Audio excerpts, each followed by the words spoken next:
भक्त का नाम था साल बेग। बहुत सुंदर कथा है श्री साल बेग जी की। साल बेग जी की माता जी, उनका पूर्व चरित्र तो इतना विस्तृत नहीं सुनेंगे, पर बस इतना मात्र समझ लीजिए कि एक म्लेच्छ व्यक्ति ने अपहरण करके उनको ले गया और हठपूर्वक उनके साथ ब्याह कर लिया, और ब्याह के पश्चात उनको गर्भ धारण हुआ। बहुत ध्यान से सुनना। तो जब गर्भ धारण हुआ तो समुद्र में अपने प्राण त्यागने के लिए जाने लगी। तभी मन में एक भाव उत्पन्न हुआ, मन में एक विचार उत्पन्न हुआ कि इसने क्या बिगाड़ा किसी का, इसका क्या दोष, मैंने अपने जन्मों के पूर्व जन्मों के पाप के कारण ये सब मैंने सहा, पर इस जीव की क्या गलती है, इसको मैं क्यों मार रही हूं। बस वह भाव चित्त में आया और अपने प्राणों का त्याग करने जा रही थी, रोक लिया स्वयं को। कुछ समय के पश्चात उस बालक ने जन्म लिया। उसके पिता का नाम था काल बेग और उस बालक का नाम रखा गया साल बेग।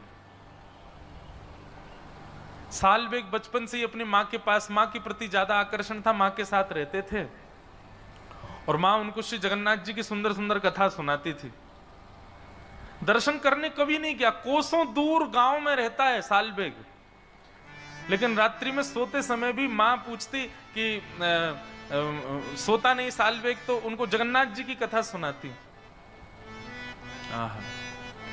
अभी कल परसों एक माता जी कोई आई थी बंबई से, वो बोली कि महाराज जी एक बात बताओ, छोटे बच्चों में अगर हम चाहें कि भक्ति प्रारंभ हो तो उसके लिए सबसे पहला क्या करना चाहिए, हमको कहां से प्रारंभ करना चाहिए बच्चों के अंदर भक्ति बढ़े उसके लिए।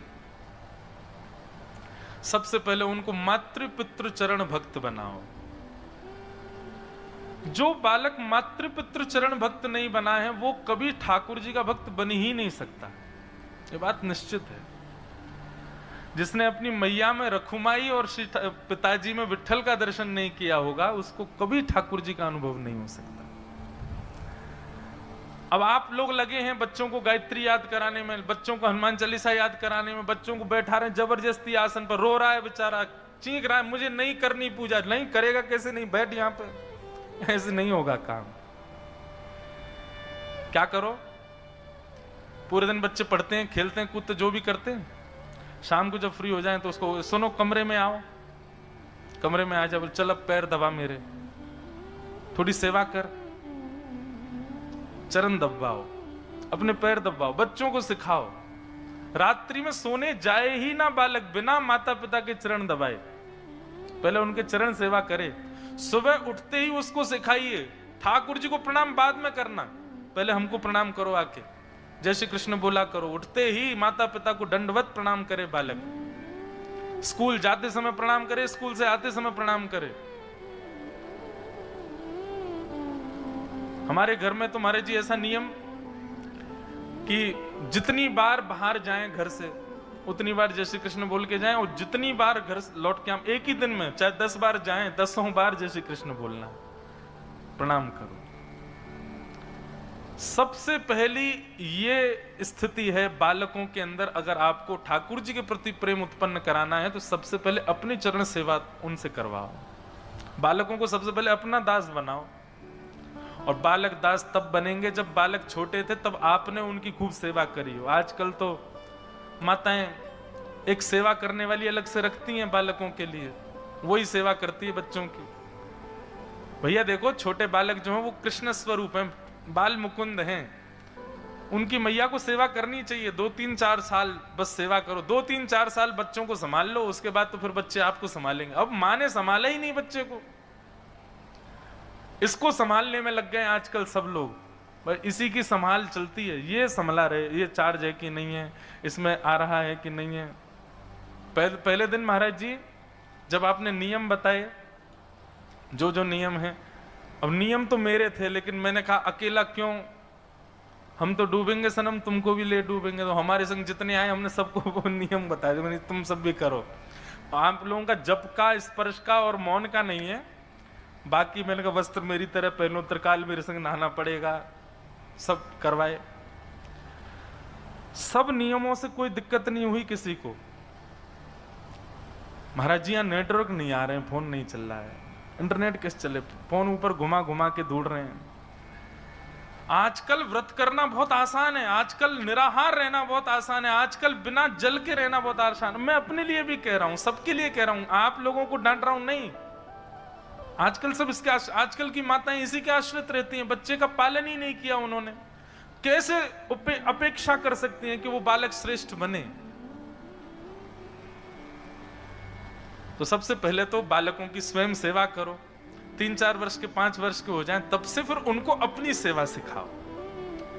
आप उसके लिए साक्षात परब्रह्म रूप हैं, ये उसके मन में होना चाहिए।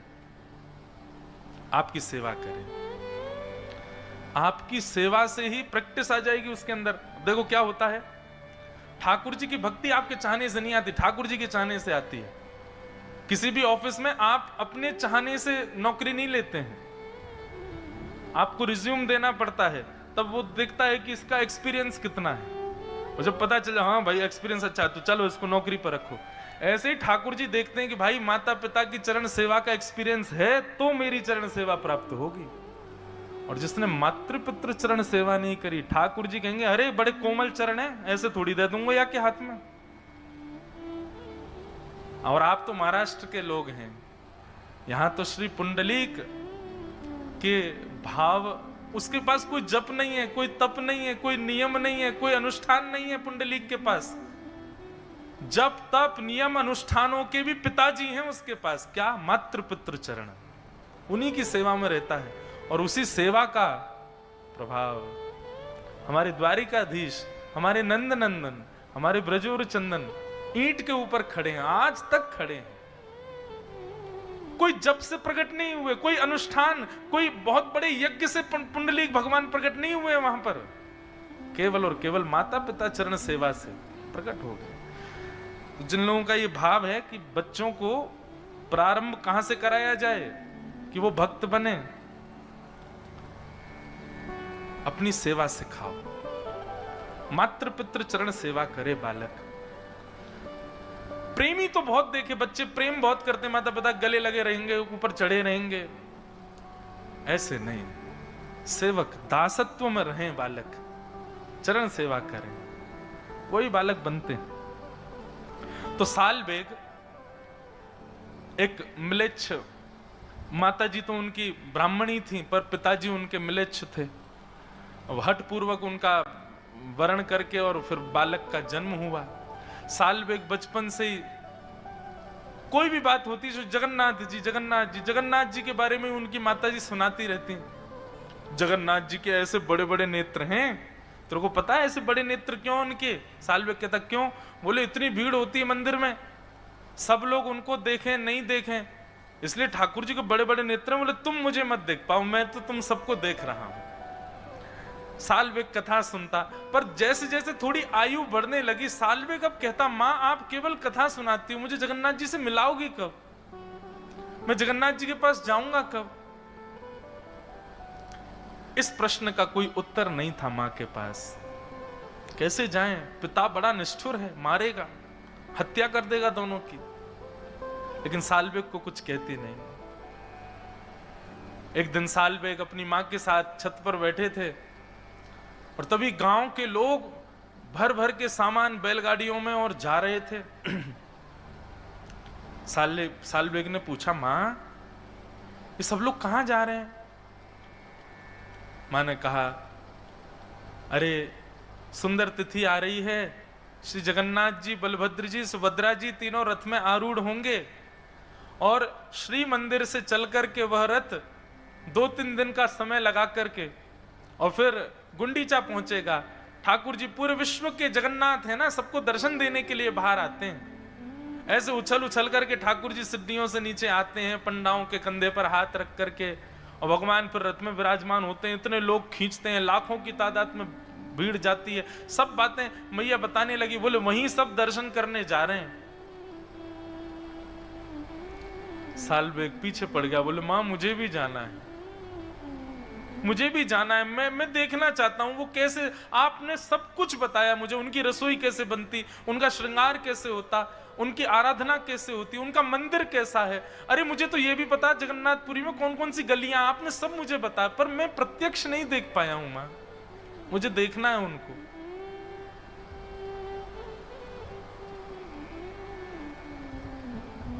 मां ने समझाया, बोले साल्वेग मेरे चाहने से तो तू जगन्नाथ जी को नहीं देख पाएगा, अब तो तेरे पास एक ही उपाय है। बोले क्या? तू जगन्नाथ जी को ही प्रार्थना कर कि वो तुझे अपना दर्शन दे। तब भक्त साल्वेग उस दिशा की ओर देखता है जहां श्री मंदिर विद्यमान है, और आर्त क्रंदन करते हुए एक उड़िया भाषा में एक पद गाता है, बहुत सुंदर भाव है। अहे नील शैल प्रबल मत्तावरण, प्रबल मत्तावरण,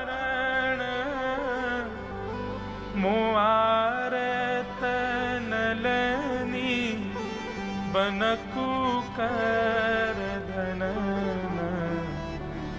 अहे नील शैल प्रबल मत्तावरण, प्रबल मत्तावरण, मुआरत नलनी बनकु कर धनन। अहे नील शैल। साल्वेग कहता है, अरे नीलाचल पर्वत के मतवाले हाथी जगन्नाथ, नीलाचल पर्वत पर आप विराजते हो, और मतवाला हाथी क्यों कह रहे हैं? बोले क्योंकि जब आप मंदिर से उतर करके नीचे रथ की ओर आते हो, उस समय आपकी चाल गजगामनी होती है, आगे को जाते हो फिर पीछे होते हो। कभी देखा श्री जगन्नाथ जी जब रथ पर आरूढ़ होने के लिए आते हैं, कैसी चाल होती है उनकी? इसलिए साल्वेग कह रहा है, अरे ओ नीलाचल पर्वत के मतवाले हाथी जगन्नाथ, मोआरत नलनी बनकु कर दलन। मेरे हृदय रूपी सरोवर में मेरे आपके दर्शन रूपी आर्त रूपी कमल को आकर के अपनी सूंड से पकड़ करके उसका भेदन कर दीजिए ना नाथ। सबको दर्शन देते हो, आप जगन्नाथ कहलाए जाते हो, मुझ पर कृपा नहीं करोगे? अच्छा शायद इसलिए कृपा नहीं कर रहे क्योंकि मैं एक म्लेच्छ का बेटा हूं, मैं एक मुस्लिम का बेटा हूं। नाथ, ये भेद दृष्टि आपके अंदर नहीं है। गजराज चिंता कला थाई घोर जलेन, गजराज चिंता कर थाई घोर जलेन, चक्र पेशी नक्र नाशी उद्धरी अपन। अगर आप ये सोच करके नहीं आ रहे कि मैं एक म्लेच्छ का बालक हूं नाथ, तो आप तो वो हैं जो इंसान नहीं था, गजेंद्र। वो उस गजेंद्र को जब ग्राह ने पकड़ लिया तो आप गए उसकी रक्षा करने के लिए, और जाकर के आपने अपने सुदर्शन चक्र से उस ग्राह का भेदन करके और गज की सूंड को पकड़ करके आपने भार कर लिया। नाथ, मैं भी आपको पुकार रहा हूं, आइए ना, मुझको यहां से ले जाए, मुझे आपको देखना है और कोई मेरी इच्छा नहीं है प्रभु।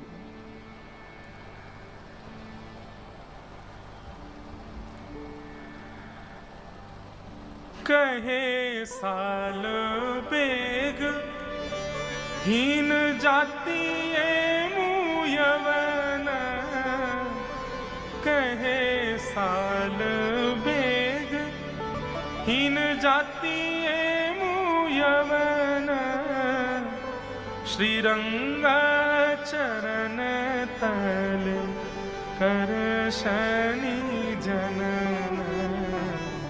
अहे नील शैल प्रबल मत्तावरण, प्रबल धवल मतावरण मुआर तनलनी बनकू कर दलन अहे नीला शैल।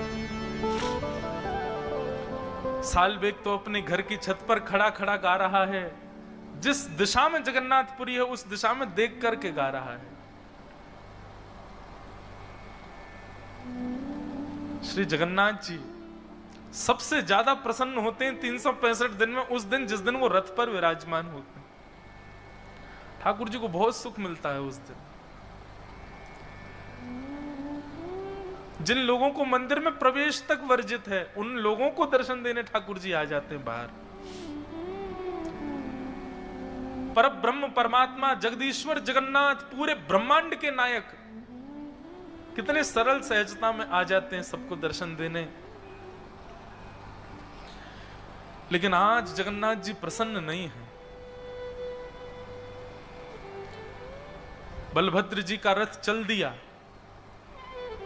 सुभद्रा जी का रथ चलने लगा, और जैसे ही नंदी घोष रथ का नाम है, भगवान श्री जगन्नाथ जी के रथ का नाम है नंदी घोष। लाखों लोगों ने जैसे ही रस्सी पकड़ करके उस रथ को खींचना प्रारंभ किया, रथ एक पत्थर के भांति स्तब्ध हो गया। सब पुजारी चरणों में गिर गए, घुटनों पर बैठ गए, बोले महाप्रभु कृपा करो, क्या अपराध बन गया हम लोगों से, आज आपका रथ क्यों नहीं चल रहा है। राजा ने जाकर के विनती की, ठाकुर जी के चरणों में प्रणाम किया। भगवान आज भी जगन्नाथपुरी के राजा को अंदेशे देते हैं, स्वप्न देते हैं, भाव बता देते हैं, कोई भी इच्छा उनकी हृदय की होती है तो। राजा ने जाकर के प्रणाम किया, बोले महाप्रभु जी रथ आगे नहीं बढ़ रहा है, कोई अपराध बन गया हम लोगों से। महाप्रभु जगन्नाथ बोले आज रथ यात्रा में भीड़ नहीं आई मुझको देखने वाली। राजा बोले नाथ जहां तक दृष्टि जा रही है सिर ही सिर दिखाई दे रहे हैं, लाखों की तादाद में लोग हैं, आपको क्यों लग रहा है कोई नहीं आया। बोले पता नहीं, मुझे तो कोई दिख ही नहीं रहा है, बस बार बार कानों में एक ही ध्वनि आ रही है, अरे नीलाचल पर्वत के मतवाले हाथी मुझ पर कृपा करो। तब श्री जगन्नाथ जी कहते हैं मुझे आज कोई नहीं दिख रहा है, मुझको केवल एक मेरे वैष्णव की इच्छा है, जब तक वो नहीं आएगा मेरा रथ आगे नहीं बढ़ेगा। बोले कौन है। ठाकुर जी ने दिशा बताई, इस दिशा में इतनी कोस दूर पर एक गांव है, वहां पर एक मेरा सालबेग नाम का छोटा सा नन्हा सा बालक मेरा भक्त है, वो करुण क्रंदन करते हुए मुझे पुकार रहा है, उसको लेके आओ, जब तक नहीं आएगा मेरा रथ नहीं बढ़ेगा आगे।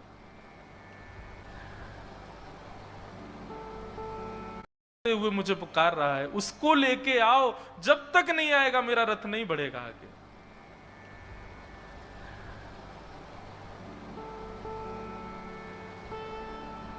लाखों की तादाद में वैष्णव बैठे हैं, सब श्री प्रतीक्षा कर रहे हैं, बोले क्या हो गया, श्री जगन्नाथ जी का रथ आगे क्यों नहीं बढ़ रहा है। राजा ने अपनी सेना को भेजा, साथ में कई पंडे पुजारी ब्राह्मण भी गए, सब लोगों को भेजा, बोले जाओ पहले सालबेग को लेकर के आओ। इतनी दूर 1-2 दिन तक रथ खड़ा रहा श्री जगन्नाथ जी का, हिले ही नहीं, ठाकुर जी भोजन भी नहीं पा रहे, बोले सालबेग आएगा उसके बाद ही जाऊंगा मैं तो। वहां गए जाकर के, और सालबेग को जब इतने सब लोग वहां पहुंच गए तो कोई दिक्कत नहीं हुई, उसको बाकायदा एक पालकी में बिठाया, और पालकी में बैठा करके नाचते गाते हुए लेकर के आ रहे हैं सालबेग को। महाप्रभु जी ने आमंत्रण भेजा, श्री जगन्नाथ जी बुला रहे हैं सालबेग को। सालबेग तो इतने भाव में चला गया, मां से लिपट लिपट के रोए, बोले मां जगन्नाथ जी बुला रहे हैं। और जैसे ही सालबेग की पालकी पहुंची उस सुंदर पगडंडी पर जहां श्री जगन्नाथ जी का रथ चलता है, लाखों करोड़ों लोग केवल जगन्नाथ जी को देखते हैं उस दिन, लेकिन आज सबकी दृष्टि व्याकुल है देखने के लिए उस भक्त को, जिस भक्त के लिए रथ खड़ा है ठाकुर जी का। जैसे ही सालबेग की पालकी आई, सालबेग सामने आया, सालबेग को देखते ही श्री महाप्रभु जगन्नाथ जी झूमने लगे। उनका अपने रथ के ऊपर ही ब्रह्म वेदी, जिस पर ठाकुर जी विराजते हैं उसी पर ही मचलने लगे। पंडा पुजारियों से कहा, बोले जल्दी लाओ, मुझसे सहन नहीं हो रहा है, जल्दी लेके आओ इसको रथ पे चढ़ा दो ऊपर और मेरे सामने इसको दंडवत करवाओ, मेरे हृदय से लगा दो। आचार विचार वाले बोले, भगवान रथ के ऊपर तो कोई नहीं। बोले अरे सब छोड़ो आचार विचार, बुलाओ उसको ऊपर लेके आओ मेरे सामने। चारों तरफ लाखों लोगों को देखे, उस सुंदर श्री मंदिर का दर्शन करे। सालबेग अपनी मां से जो जो सुना, जो जो भाव, पहली बार देख रहा है जगन्नाथपुरी को। नंदी घोष रथ का दर्शन किया, प्रणाम करके जैसे ही ऊपर चढ़ने लगा, ज्यों ज्यों ऊपर चढ़े त्यों त्यों ठाकुर जी की छवि उसके सामने प्रकट हो रही है। और जैसे ही पूर्ण ब्रह्म श्री जगन्नाथ जी के पूर्ण विग्रह का दर्शन किया सालवेग ने, यहां सालवेग के नेत्र सजल हैं, सामने श्री जगन्नाथ जी के नेत्रों से आंसू गिर रहे हैं। मानो आज सबको लगा हो कि श्री जगन्नाथ जी की भुजाएं सदा खड़ी और खुली इसलिए रहती हैं कि उनको प्रतीक्षा है कि एक दिन सालवेग आएगा और मेरे हृदय से लगेगा। सालवेग ने जाकर के दौड़ करके महाप्रभु जी को अपने हृदय से लगा लिया। देख करके पूरा जगन्नाथपुरी उस दिन भावावेश में प्रवृत्त हो गया। ठाकुर जी को हृदय से लगा करके खूब रोया सालवेग, और हृदय से लगाने के बाद जैसे ही दंडवत किया, दंडवत करने के बाद सालवेग फिर कभी नहीं उठे, चरणों में ही रह गए श्री महाप्रभु जी के। आज भी वहां के सब पंडा पुजारी वर्णन करते हुए बताते हैं कि जो रथ मार्ग है, ठाकुर जी का रथ जहां चलता है, वहीं बीच मार्ग में सालवेग की समाधि है। और आज भी ठाकुर जी अपने उस सालवेग को याद करके अपना रथ वहां रोकते हैं, और रोक करके मानो थोड़ी देर के लिए ठाकुर जी भावावेश में चले जाते हैं, और तब इस भाव का वहां गायन सब पंडा पुजारी करते हैं। अहे नील शैल प्रबल मतावरण मुआरत नननी बनकु करदन अहे नील शैल। ऐसे श्री जगन्नाथ महाप्रभु। तो लोग पूछते हैं भक्ति में क्या क्या चीजें आवश्यक हैं। जप आवश्यक है, मन की एकाग्रता आवश्यक है, नियम आवश्यक हैं, पर एक बात और लिख लो भैया, मातृ पितृ आशीर्वाद भी बहुत आवश्यक है। सालवेग को अपनी मां की आशीर्वाद से, मां की कृपा से जगन्नाथ जी प्राप्त हुए।